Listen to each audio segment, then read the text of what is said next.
Okay, good morning, everyone. Welcome to our October Third Thursday Web Forum. As always, I'm Hillary. I work on Blueprint User Support and Communications for your cooperative.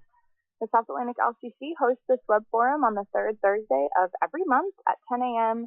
The goal is to give you a chance to ask questions and provide input to help guide the conservation future of our region. So if you're a regular to our web forums, this agenda will not surprise you. I always start out with a quick introduction of our presenter. We'll hear our speaker talk for 30 to 40 minutes, usually about the monthly topic. We'll have plenty of time for Q&A and discussion. I'll preview next month's web forum, give some updates from LCC staff, and then we'll pause again for any questions and discussion you might have about those updates.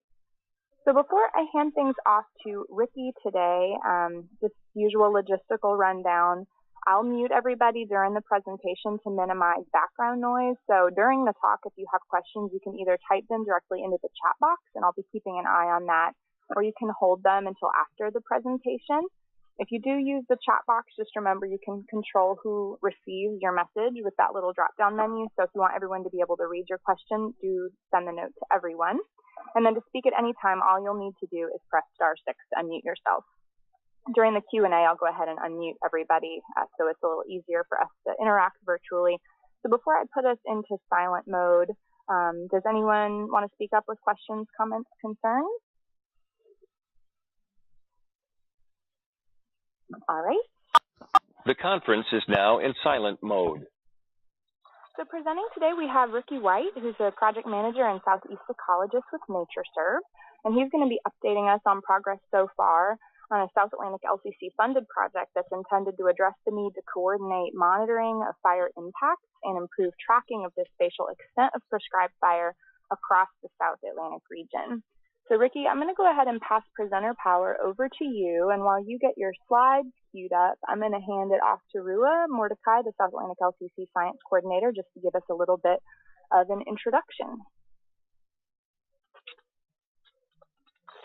Hey everybody, so I'm just going to give a little context of where this project started and how it came about before Ricky gets into all the sort of specifics.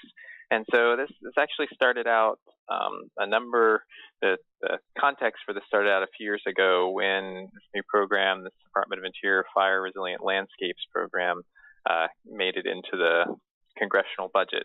And so the idea was funding these kind of large partnerships and having big impact on making sort of fire resilient ecosystems. And it was very much about sort of metrics and quantifying the impacts of fire beyond just sort of blackened acres. And so one of the nice things is through some great work of some folks here in the South Atlantic region from vulnerable organizations, we're able to bring significant few $1 million worth of funding for on-the-ground prescribed fire to Longleaf in this region because of that, and so a number of you have heard. And one of the things that made the proposal so competitive is actually the metrics, the blueprint, the indicators, and scoring, and some of these sort of ability to quantify the impacts of fire. But one of the big challenges, as you all know, was when we try to look at the impacts of fire across all the different amazing work that's going on around here, we're missing. We don't have the ability, at least in GIS, to have a good sense of exactly, where and to what extent those fires happened and when across all the different organizations, and getting a better sense of what that means for the ecological impacts to the region. And so, thanks to some support from the Fish and Wildlife Service through South Atlantic LCC and some support through this Fire Resilient Landscapes, managed to get some funds to get a better sense for tracking and monitoring fire effects in the South Atlantic, and particularly trying to get some polygons and some things we didn't have before, so we can better forecast the impacts of fire ecologically. Because a single point is great for knowing roughly where a fire happened, but if you want to start predicting how that impacted water resources and terrestrial resources and critters and all that other stuff, kind of have to know the broader extent of the region.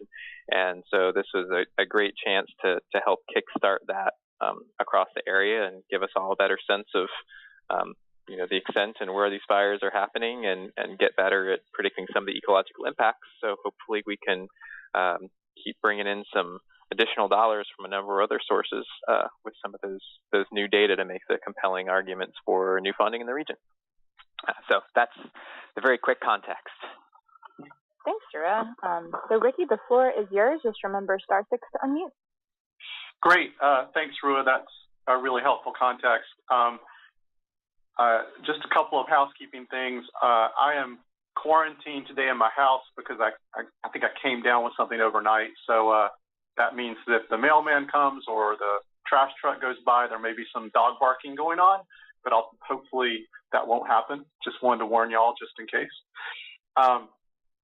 So for those of you who don't know me, my name is Ricky White. I work really closely with other folks at NatureServe, especially in the Southeast, in our Durham, North Carolina office. So I work closely with Carl Nordman, Milo Pine, and Michael Lee on projects like this, and we're all involved in this project where we're trying to look at how we can, what kind of role we can play and how we can bring together that prescribed fire footprint data and also help with those fire effects monitoring questions that people might have for rapid assessment monitoring. So I just did a quick kind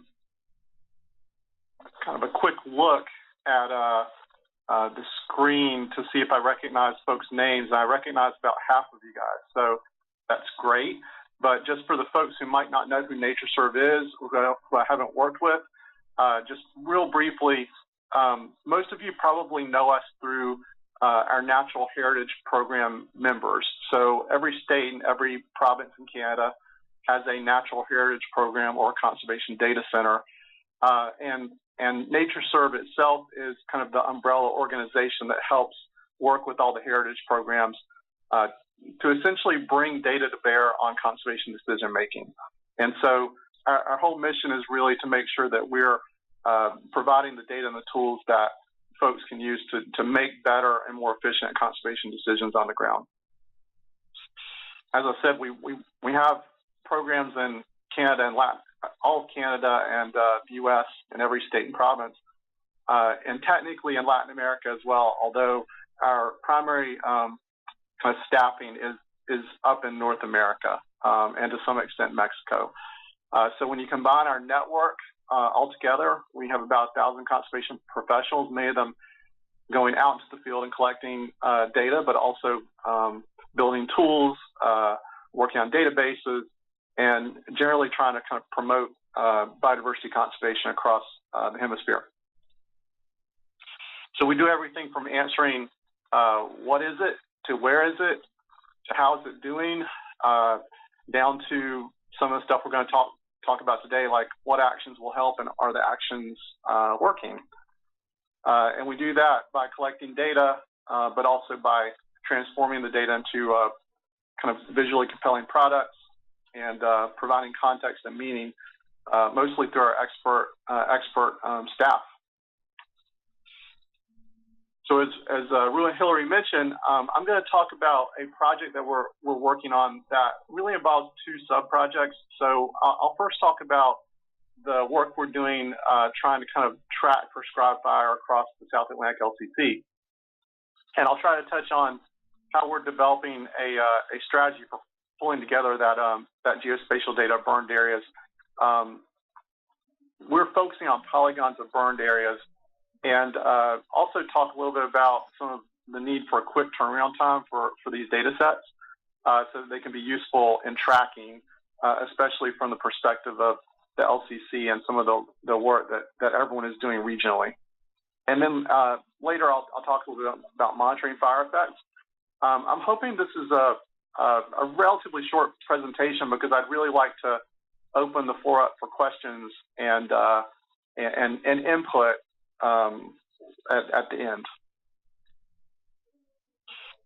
So most of you on the phone already know the South Atlantic LCC footprint takes in a good chunk of the historic range of longleaf pine. So, you know, pine is not the only fire-dependent ecosystem or species in the South Atlantic LCC, but it's the primary one. And so we're really interested in making sure that we do a good job of tracking prescribed fire. And the good news is that we're not doing this work in a vacuum. There's a lot of teams of folks that are thinking about the most efficient way to track prescribed fire and fire in general across the Southeast. So rather than reinventing the wheel or trying to create some standalone strategy, we're looking to try to identify all the partners out there that are working on this issue and try to figure out the most efficient way to work with them to create the products that are going to be as high impact as possible. So for us, tracking prescribed fire, at least in the context of this project, we're interested in points, polygons, or GIS raster data, and we're interested in working with partners who are able to share their data, because there are some partners that just aren't able to do that. We want to determine the most efficient way to gather that data across the entire LCC footprint on a yearly basis. We want to examine fields using fields that are used and try to create kind of minimum data fields that are a fairly low bar for entry for folks who have data sets that are available. So we don't want to have a whole lot of required fields, just the minimal. And so part of that, and what we're doing right now, is really gathering all those spatial databases we know of and trying to kind of compare them and see where there's some commonality and where we can kind of bring it all together in one place.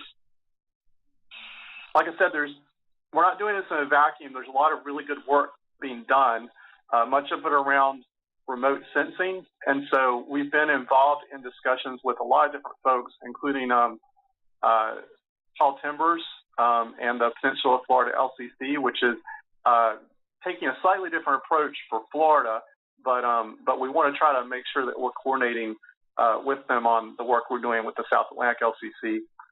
There's also some remotely sensed work that's being done in conjunction with some folks at NC State, Georgia Tech, and Forest Service. There's, of course, Landfire, which tracks this at a national level. And there's some folks, including Doug Newcomb with Fish and Wildlife Service in North Carolina, that are using LIDAR data to try to pull out a lot of different things and could potentially pull out some data that might be useful for us. I'm gonna just hit on three of these, three of the groups that are actually doing some work that we want to make sure we're not duplicating effort with, and we actually just want to work together with them. And one of those is Tall Timbers, and I believe there's at least one person on the phone that I saw that's working on this project.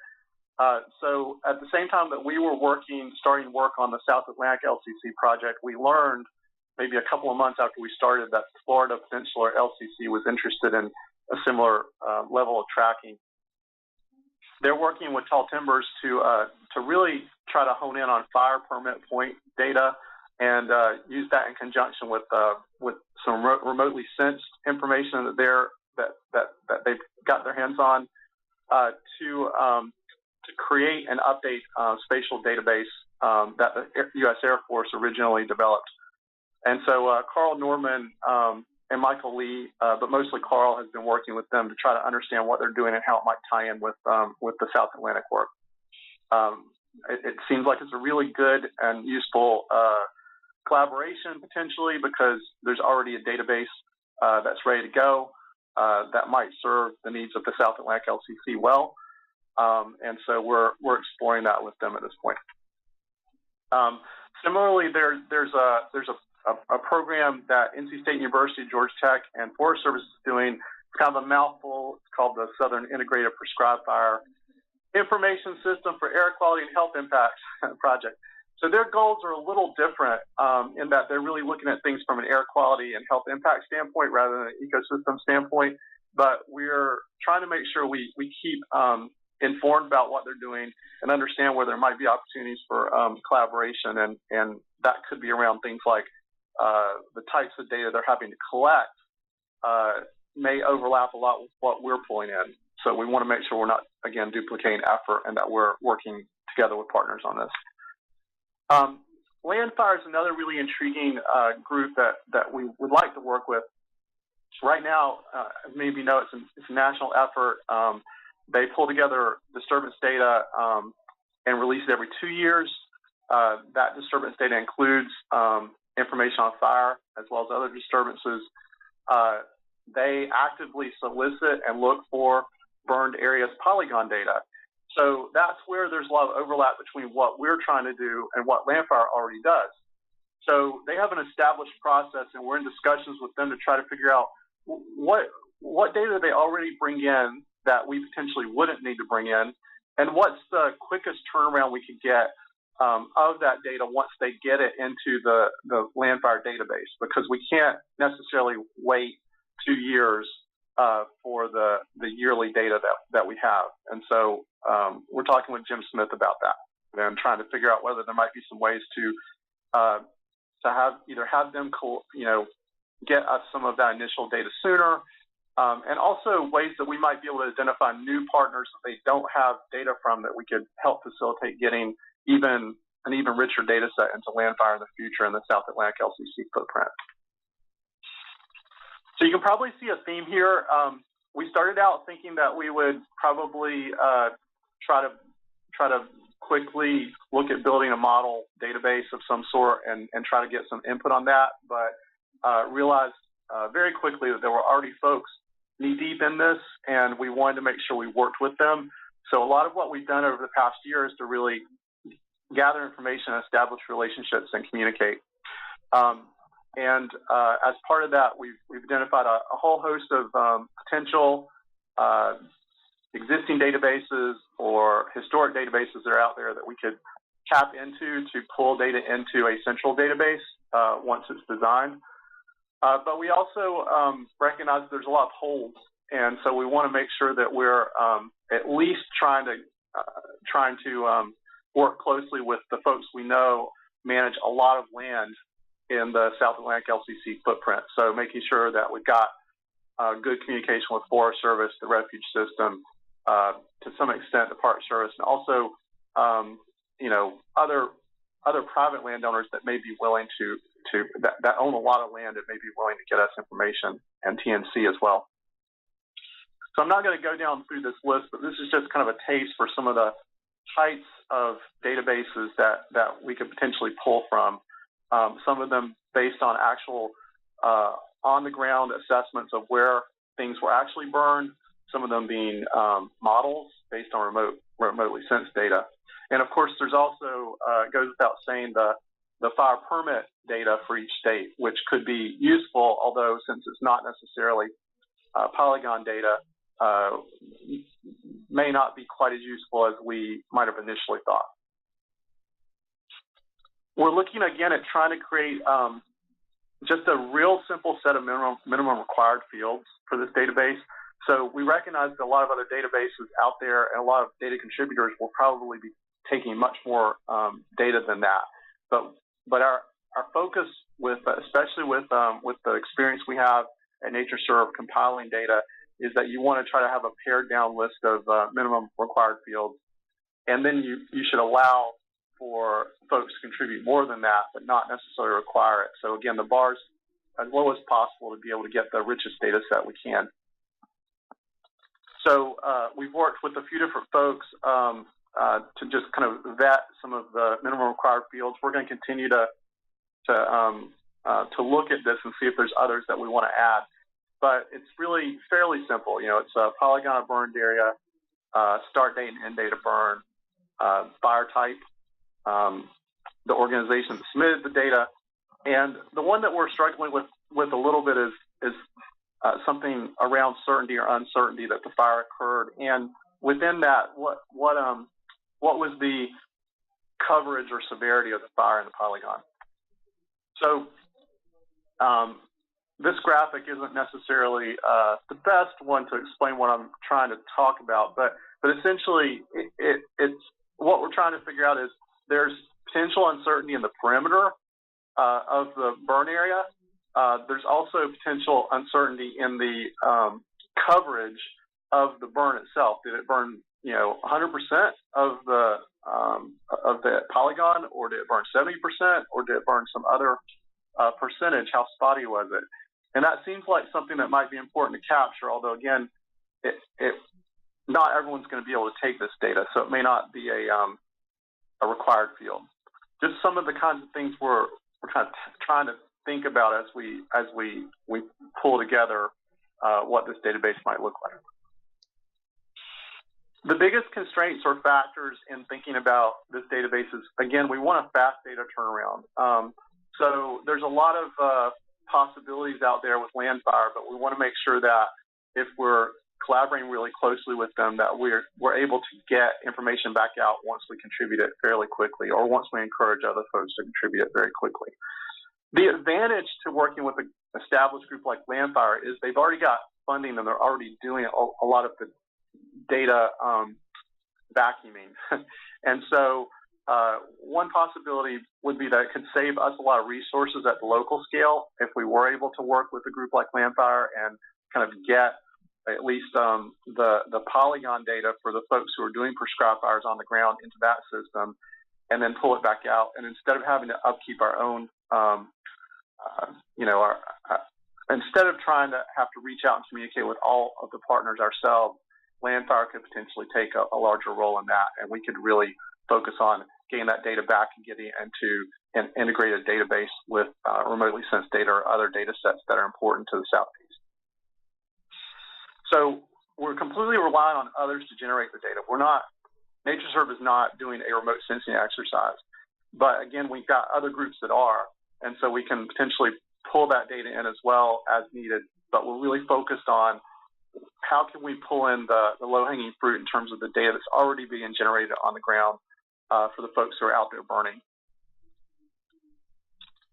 So the next steps as I see them, and Rua and I need to sit down and talk. We haven't talked in a while about this, but we're looking at developing a draft strategy to work with existing partners to develop the database and the data acquisition process. So, we feel like we're ready to start figuring out what that database looks like and what that process of data acquisition looks like, pending some further questioning of some of the other partners and trying to understand how they might fit in. We're either looking at working with a partner database, like the work that, like collaborating with Tall Timbers and the U.S. Air Force database, or creating a first draft database to house the data. And we originally were looking at trying to pull something together a little sooner, but we're trying to match our timeline with the Peninsula of Florida LCC's timeline. So we're looking now at kind of a late 2018 solution. So that's the first part of my presentation.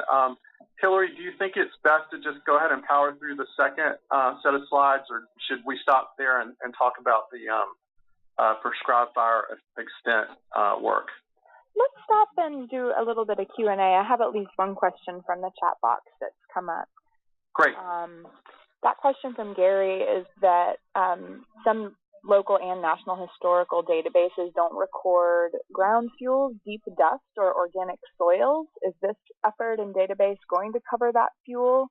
And he's raising the concern that if we don't, we might be missing the fuel that possesses a tremendous impact.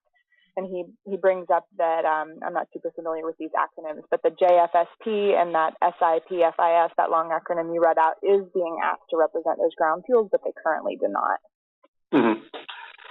I think we're open to including it in the database. I think I think it would be good to maybe talk with Gary offline more about it, because again, I think it would depend on whether we'd have to talk about whether it would make sense to require that as a minimum field, or whether it's okay to have it be a set of fields that we can pull in if that data is there, but not exclude data if it isn't.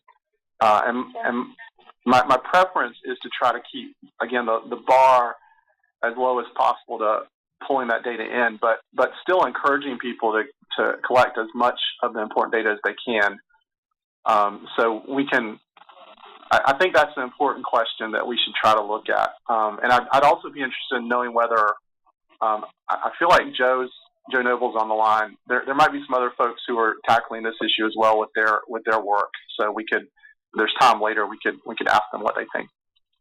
Great, thanks, Turkey. I'm actually going to take us off silent mode to make it a little easier for us to have Q&A here. The conference is now in talk mode. So now you're welcome just to speak up by unmuting your phone. Would anyone else like to chime in with a question here? Or discussion related to that last question about ground fuels?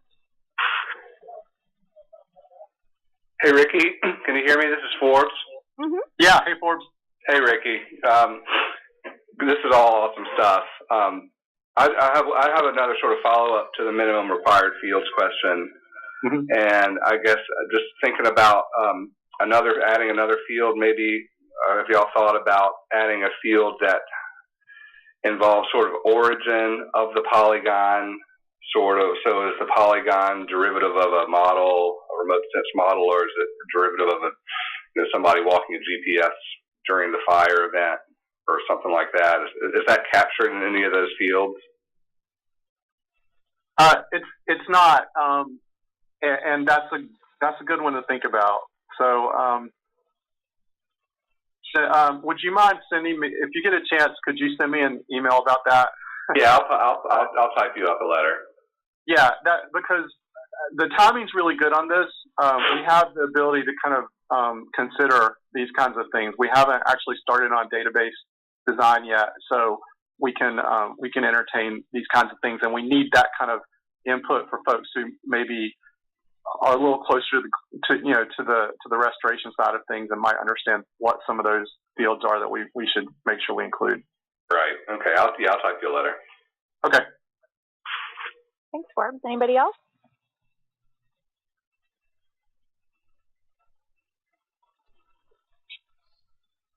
Hi, this is Marshall Williams. Are you doing any coordination with the Air Force Wildland Fire Center, which is being supported heavily through our offices in Boise, Fish and Wildlife?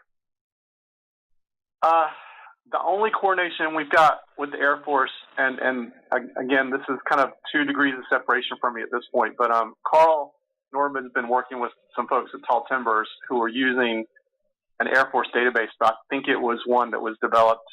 It was the one that was developed at Eglin, maybe, for Longleaf. Does anyone else know that? This is Joe. That's correct, Ricky. Okay. So that's the only connection we have with the Air Force. So if there's something else we should be talking with them about, then I'd be happy to get that information and try to follow up. Marshall, if it would be easier, I'd be happy to email both you and Ricky after this webinar just to connect the two of you. Yeah, that'd be great, because as you know, our folks out in Boise are working hard to help support the Air Force and develop a program that is getting ready to go potentially DoD-wide in some form or fashion. So if we're not working with those folks, then there could be a big hole there. Yeah, that would be great. And I'd just love to hear more about that. I don't know if Joe would be interested as well, but I'm interested in hearing more. Go ahead. Yeah, if you could just include me on that email loop, that'd be great. Will do, Joe. Thanks. Another project that I didn't mention because it's not a perfectly tied-in fit, but is something to be thinking about as we're having these discussions, is that John Hoagland out of a Forest Service research station in Montana, I believe, he's been working with a bunch of other folks, especially Florida Natural Areas Inventory and some other Florida folks, to pilot some mapping efforts for longleaf in the whole range of longleaf in the southeast. And although that doesn't necessarily have a fire component to it, it may be another piece of the puzzle if they end up figuring out a way to relatively accurately map longleaf for a low cost, because it could be another input layer into understanding where fire could be on the ground. Great. You mentioning Idaho made me think of that. I was thinking about Montana as well. Are there any other questions before we move on to the second half of Ricky's talk? This is Carrie Furness. I have a question about whether there's any attempt to sort of do some also collection of weather or climatological kind of information as part of this, in order to perhaps make some connections in addition to the landscape level stuff. Yeah. So Carrie, first of all, I apologize. I think I'm supposed to return a call of yours, and I was out. I was out until yesterday evening in Tallahassee for some meetings. But yeah, I don't know that there would be, since our effort is really, our role at NatureServe for this project is really about kind of building the data, either building the database or working with other folks who have an existing database to try to figure out how to make it work. Mm-hmm. And so that could involve bringing in climatological data where it exists, but it's not part of necessarily the. It would be something that we might want to bring in as some additional fields for where that's a field that folks on the ground are collecting that data. Okay. Thanks. Great. Well, Ricky, I say take it away on the second half of your talk, and I'm going to see if we can get away with just keeping in talk mode if everyone's just diligent about their mute buttons. Thanks, everyone. Okay, and I see that I'm taking a lot more time than I thought I would, so I'll probably try to go through these fairly quickly. The other part of what we're doing is we're interested in rapid assessment metrics. So I'm talking here about it in the context of monitoring fire effects, but the work that we're doing is more broadly applicable for anyone that wants to rapidly assess open pine or longleaf pine ecosystems in the Southeast. So we've been working on this for, about 8 years now, starting with the Forest Service and some work that they wanted help with, and moving on to some work that LCC and the Gulf Coastal Plain needed done. So this is all based on or built on the work we've already done with those partners. And the idea is we're interested in finding ways to work with a lot of different partners on the ground that might actually have an interest in a more rapid approach to how to assess, say, ecological quality of sites, with the goal that, it would also tell us how effective some of those fires are doing at kind of moving the needle in terms of getting some of these ecosystems into slightly better shape. We recognize there's already a lot of folks out there collecting different types of fire effects data, including this whole list of folks. A lot of that data is being collected on what we would call a level 3 level. So things like Carolina Vegetation Survey plots that take quite a long time to collect. And that is really useful information. And I think everyone wants to have that data as the gold standard. But we're trying to look at ways that we can bring in other types of data that maybe takes more like 15 minutes to collect per point.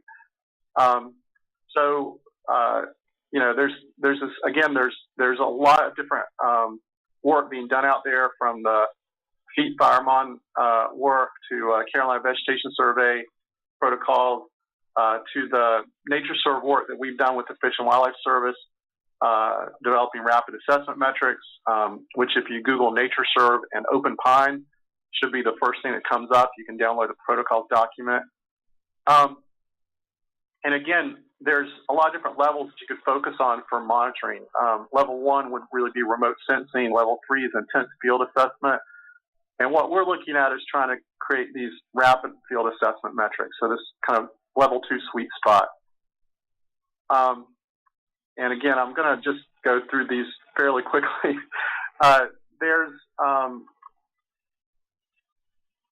What we've done so far is we've broken the protocols out into 3 strata.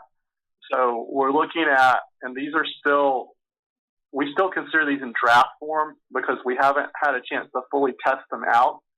But the concept is that we would create metrics that would be easy to use in the field, and metrics where you could either collect a full recorded measured value of the metric, or if you were in an even larger hurry, you could just circle a box and say, okay, I know this is 30 to 80 feet squared per acre basal area of longleaf or slash pine up in this upper left-hand corner, so I'll just circle that box.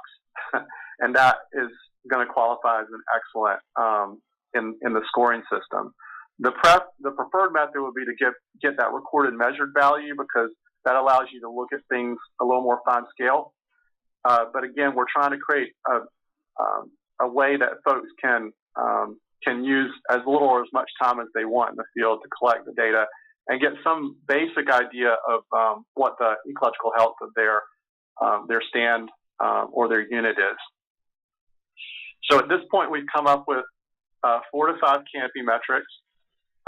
We've come up with these metrics in different types of longleaf ecosystems so that the cutoffs can vary depending on whether you're in a Mesic longleaf pine flatwoods or if you're in a xeric sandhill, for instance. Those cutoffs might look a lot different than one another. We've also developed 4 mid-story metrics. That includes the shrub and the mid-story. Again, those vary depending on the type of longleaf ecosystem you're in. And then we've developed 4 to 5 ground layer metrics depending on the ecosystem that you're in. And those vary again. So these metrics are going to be different for, say, mountain longleaf than they would be for Mesic longleaf pine flatwoods. The idea is you would be able to roll those measures up into a final score and get some kind of generalized score that you could use to kind of communicate out how your stand was doing. Now, obviously, this is not a very this is not something that you could necessarily do a ton of, or it's not built to do a lot of statistics on. This was built as a summary monitoring spreadsheet so that you'd be able to look at a very coarse scale how things are doing in 1 year compared to 5 years later. If you wanted something that was more rigorous, you'd probably need to look at a CBS approach or something where you were collecting a larger suite of fine scale metrics.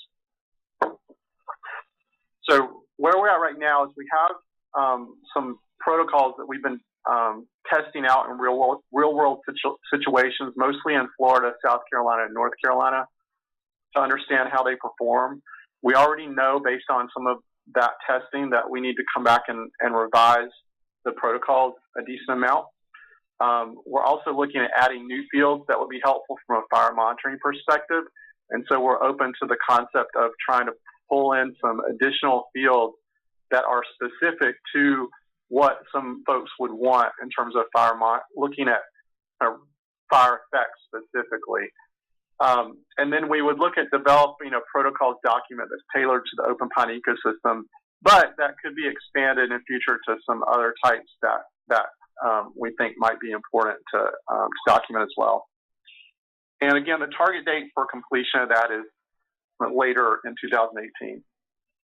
But we do already have a draft protocols document that is out there online that, again, if you Google NatureServe open pine protocols, should be the first thing that comes up. So just real quick, how can you help? We're still in the stage now where input is welcome. So if you have any thoughts about how you can help, how we can better identify potential burned area data sources, I'd love to hear that. If there are other data fields for fire effects rapid assessment monitoring or for the spatial database, love to hear that too. If there are any monitoring protocols that you think we need to be thinking about that might give us a model for how we might update the protocols we have, we'd love to have that. Any contacts with folks and agencies in the different states that might have access to spatial data on fires would be lovely. And any experts that should be included in the process, including if you want to just volunteer yourself, we'd like to this year pull together a small team of folks that we can run some ideas by so that we can have kind of an informal expert review on some of the work that we're doing. Carl's in the field this week, so he wasn't able to, I don't believe he was able to call in, but he's kind of the main staff person working on the metrics and the protocols document. And I'm also working heavily on this project. So if you guys want, feel free to reach out after the call and give us any ideas. Or Hillary, if there's time now, we can talk about some things now. Yeah, plenty of time. I'd say we've got 12 minutes or so for more questions and discussion. I do have a couple of suggestions at the chat box that I'll start with. Casey says that the National Park Service Grand Canyon does a modified version of some Park Service fire effects plot data that's called the Rapid Assessment Plot. And these are plots that are already able to be put in the FFI database. That might be worth looking into. And she recommends Wendy Bunn or Lee Branfors as good contacts. Casey, maybe this is another case where I could connect you with Ricky via email. That would be really great, because I didn't get those. I might get the spellings on those names wrong. Great. Well, Casey, if I'll get your email, I think from the login on WebEx, or if you're able just to chat it to me. I'm logged in as Rua as the host. You can ping me your email, and I will connect the two of you. And then a follow-up from Gary relative to our previous discussion around ground fuels. He's raising the thought that it sounds like since no current database addresses those ground fuel issues, and this project is more going after an existing database, it seems like this is kind of a symptom of a larger issue. I love this analogy, experiencing the Rodney Dangerfield effect. It gets no respect. I've heard that before. I love that. So getting a little bit more attention to that ground fuels issue. He shared his contact information with me. So that's another one where I'll ping the two of you to connect offline, if that's all right.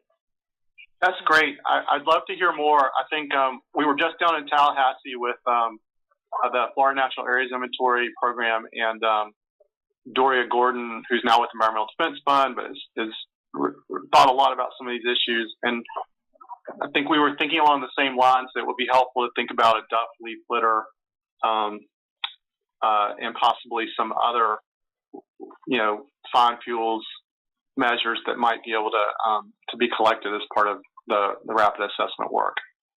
I think the challenge is just trying to figure out how. There's some challenges, but I think we could work through them. Great, thanks, Ricky.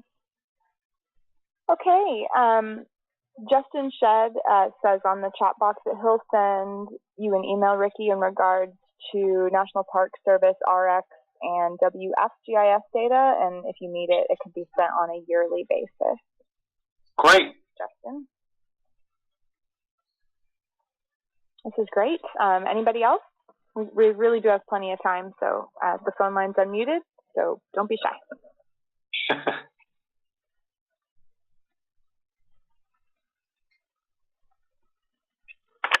Hey, Ricky, this is Forbes again. Yeah. So I think we've talked about this as one of our sort of struggles with fish and on refuges in the Southeast with respect to fire effects monitoring is tied to this idea that we can come up with pretty nifty and adequate, or kind of ranging the gamut of really fine scale to coarse scale metrics and what our spatial design is going to be. But what we constantly struggle with is what are our temporal sort of scales that we should be following, where some of our refuges are dedicated to short-term sort of effects monitoring, where they collect data pre-treatment and they collect data a month post-treatment, and then that ends and they're done, versus refuges who are going out and doing sort of longer-term monitoring, but maybe not tied to a specific fire event. In this work that y'all are doing, is there any sort of consideration of those temporal and spatial scales beyond just coming up with metrics for habitat assessment? Yeah, I'm glad you mentioned that. I think for the work that we're doing, it's probably best applied as thinking of it as the longer temporal scale side of things, because most of the metrics we developed aren't going to be very, by design, they're except for some of the ones in the ground layer, they're not going to be very responsive or tell you a lot about individual fires. But they will tell you about the overall effect of your fire management. Yeah, that makes sense. And I think it's something, I think it'd be really helpful to have that in hand. I mean, especially that rapid assessment portion where, you know, your typical fire technician can go out and look at those fields and gather that data pretty quickly after an event or before an event. Mm-hmm. Well, also, I mean, I think the thing it does bring up too is that with the ground layer metrics, they are fairly sensitive to, you know, recent or in some cases not so recent, you know, burns and other disturbance. So there is some need to be thinking about that. And we've thought about how we can capture where that information is known by the folks collecting the data. If we could capture on the data sheets, so that we could understand those areas that maybe were burned a month ago, and it gives you some context for understanding why the ground layer values might be a little lower than you would expect. Right. And that goes back to, like, I know we've talked about this before, but I think that there's a, you know, perception, like with us, you know, our design for fire effects monitoring is tied to an objective that is different from this, where our objective is just to assess, did we reduce certain types of fuel tonnage per acre values? And that's our simple objective for our current monitoring approach. But to have something tied to more of a habitat-driven objective, particularly when it's, you know, you've got sort of finer scale longleaf pine types, I think that'll be really helpful for us on refuges. Well, and I don't think and I don't think our goal is to necessarily replace monitoring that's being done that's specific to your needs as an agency. It's more to give you an additional option for that ecosystem scale rapid assessment. And it may be that, you know, it could integrate with what you're currently doing by just collecting a few more fields of data. You might be able to do both at the same time. One other thing I'd add to that, Forbes and Ricky, related to at least the sort of Fish and Wildlife Service Refuge Fire Program, is that there's a kind of effort and discussion within the fire program regionally and nationally to try to get more at that habitat component and just not just the sort of fuels risk component. And so a lot of the stuff we're doing, in fact, a bunch of folks nationally met over here in Raleigh and we talked about some good solutions. And so I think there's some things in the works that would connect the indicators, the blueprint, and this work we're talking about as a way to get at that, the impacts beyond just the sort of reduce skin in sort of fuels component, and get more at the habitat component at a kind of national and regional level for the fires program. Yeah, and that's where we should be moving to anyway, really. Yep, I agree. Hey, this is Beth Buchanan with the Forest Service. I wasn't able to read all of the metrics on those slides. Is there? Could you send those out maybe to those of us on the call so that we can look them over?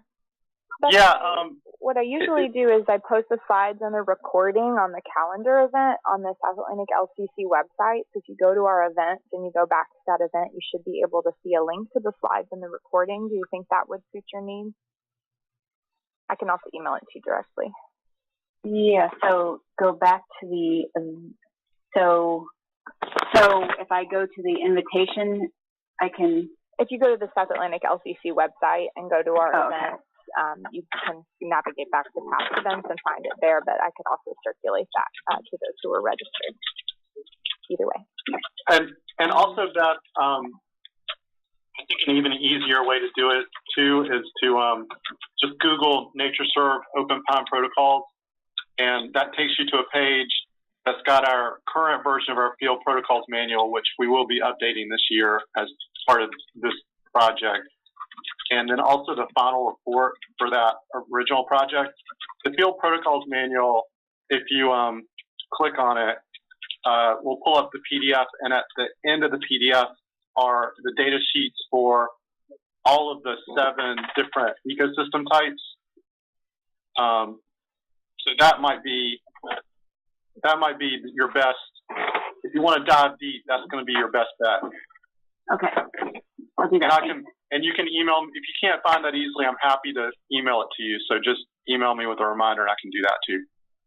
Okay, thank you. And I know I think from a conversation we had months and months ago, I was supposed to send you examples of how we enter data into the FFI database, and I suspect I never did that, so sorry about that.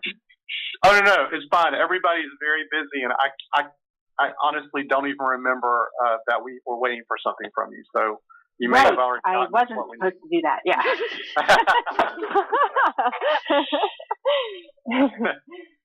That's funny. Anybody else? And like I said, you know, we've actually been really trying hard to go out and start collecting some data and looking at, you know, what are some areas that we know, especially in Florida, where there's reference sites that we can look at, seeing whether these measures seem to be working out very well, because, you know, to some extent they were based on what I consider a very high quality set of studies combined with expert opinion, but we are seeing that some of the cutoffs aren't exactly right, and there may be some issues around thinking about foliar cover versus thinking about other ways that people measure cover, and so we're probably gonna have to adjust some of these measures in the next iteration of this. Yeah, Ricky, what do you do? Like, I've always thought about this sort of being plopped down in southeast Georgia, northeast Florida geography, in these Mesic Flatwoods. What, like, with an abundance of saw palmetto and gallberry, and we don't in our geography within the range of Longleaf, we don't really have a great reference stand or place on the landscape that we can go to and say, hey, we want to. This is where we want to be restoring our woods to. I mean, here at Okefenokee, I would argue that ours are probably in terms of a reference condition, the best out there. But compared to the rest of Longleaf, ours are pretty shoddy wood. So how do you reconcile that? I mean, I've seen the report for the Gulf Coast area, but for the DFC stuff, but over here in the South Atlantic, it's a little trickier, I would imagine, where you don't have reference. Yeah, and even with the reference sites, it's a little circular, right? Because they're determining those based on I mean, they're determining them based on expert opinion to some extent and some quantitative measures. But I think we're actually in best shape with these Mesic Longleaf pine flatwoods in the southern part of the South Atlantic LCC, because we do have Florida Panhandle reference sites for this. So we don't necessarily have it for the full range, but we at least have a starting point. Right. Some of the others that don't get down to Florida, yeah, you're right. It's going to be a little harder. I think, one of the things we've been trying to do is to pull bird point count data and herp data where we can, and see if we can either pull vegetation data that was collected at the same time, or go out and collect data to pair with it, and think about whether we're seeing some, at least, correlation between the areas where there's good numbers of birds or herps that are dependent on high quality open pine, and whether we're seeing our scores match that or not. That's not exactly that's not necessarily going to tell us all that we need to know, but just kind of helps us kind of see whether we might be on the right track or not. I think the reference sites would be the gold standard, the ideal, if we had more of those throughout the region to draw from. I'm going to say one more before we wrap things up, just looking at the time. Anyone else? Ricky, this is Lucas Furman. I had a quick question for you, and I was curious as far as what types of overlap there may be with the LPC maintenance condition class metrics. I believe it was originally developed back in 2014, but how some of these metrics may align with the range-wide conservation plan for Longleaf that America's Longleaf put out, and if any of those metrics have overlap or kind of plug and play as far as helping determine where we are in line with longleaf restoration goals in the range-wide perspective. Yeah, so good question. We try. So I'll try not to make this too long of an answer. Basically, the Longleaf Alliance, or the America's Longleaf Partnership metrics were developed based on some earlier work that that a few of us had done to pull together some initial metrics for the Forest Service and for some others. So it's kind of sort of based a little bit on the work that we had done initially, and we wanted to see if we could take that and make it better and make it a little more useful, because the metrics as they are now are fairly broad. There's no description of exactly how you take the data or the protocols, and there's no way to know whether a high quality is one that qualifies as high quality for all of those metrics, or if it's just some of them, or how you actually implement it. So this is really that next step that we're looking at, and we'd really like eventually for the Partnership Council and NIFWIF to really try to think about implementing them. We tried to kind of make sure that the ones that we developed meshed as well as possible with the existing metrics they already had. So there's a lot of parallels between the metrics we developed and what already exists on those Partnership Council metrics. And they're actually meeting. They're actually meeting next week, and I think one of my coworkers and somebody from Environmental Defense Fund are going to be presenting on an approach to using these metrics to look at what they're calling habitat quantification or ecological restoration. Wonderful, yeah, and that was just really closely tied with some efforts the Longleaf Alliance is working on. I've had a couple of conversations with you and also Carl and Rua about trying to make sure that we kind of align the local implementation team, conservation planning efforts, and restoration mapping priority teams to all kind of have that mutual understanding of condition classifications, or how to start trying to put our finger on the pulse and figure out how to collect that data, which can then be useful not only internally but also try and align it with other efforts such as yours that it can be kind of passed up the food chain and useful to your efforts.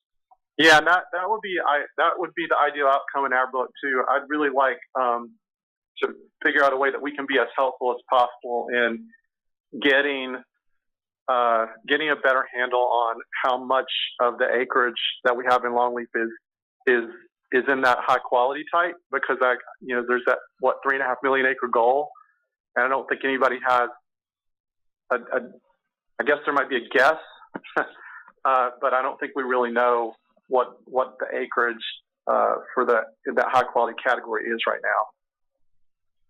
Right. Yeah, and that's been a big challenge for us. And I mean, right now we're in a phase of there's kind of an open feedback loop between NIFWIF and a lot of the partners involved in this effort of how do we classify and where do we start? And I know you mentioned the Rocky Mountain Research Station, and John Hogle and his team, some of the work they've been doing, and we've just been trying to really put our finger on the pulse and see, what we can do to help facilitate, aligning our efforts with kind of what's going on in the larger perspective. And there's a lot of different cooks in the kitchen, if you will, and really making sure that we don't duplicate efforts. I appreciate the conversation and inviting me to participate. Well, thanks everyone for coming today and for asking such great questions. I'm going to wrap up with a couple of concluding slides, if you don't mind bearing with me.